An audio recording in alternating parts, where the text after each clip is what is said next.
A months-long fight is underway in Chapel Hill by neighbors who claim the town is not following its own rules for tree protection. They say it's putting their lives and properties at risk. WRAL Investigates Sarah Kruger is asking the town for its perspective. A lot of times we do stories about developments and people are upset about the type of building coming in or the noise.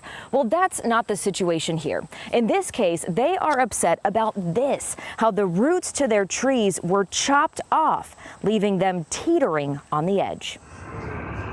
After 39 years waking up to this beautiful view, the change of scenery is a hard pill to swallow.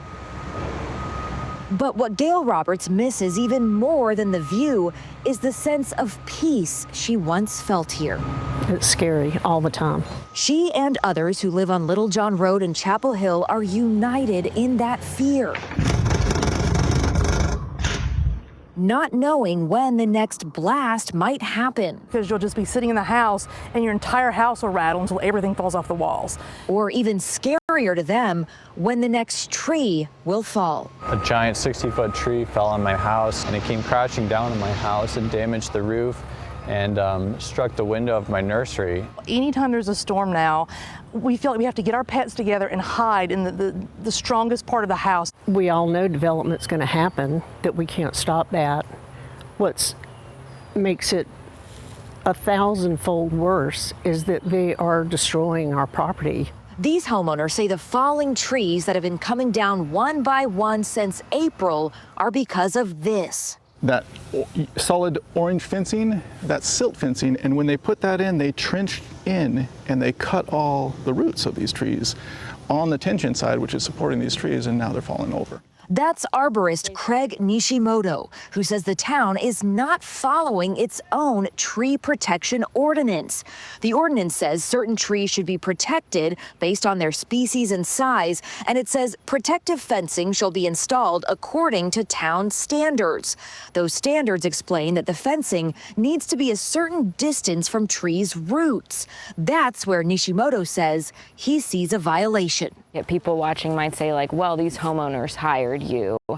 That's why you're, taking their side on this. 10 times I've been out here, I haven't charged anybody. I don't plan to charge anybody. Nishimoto and homeowners say they've contacted the town for months with no progress.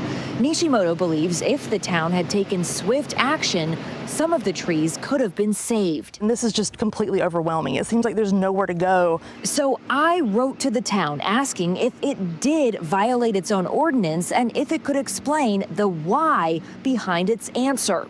A spokesperson did not fully answer that second part, only saying staff have reviewed the matter and determined that the developer is meeting the town's land use management ordinance for tree protection, saying that ordinance requires tree protection fencing. Not responding, though, to Nishimoto's point that the fencing should be kept away from trees' roots.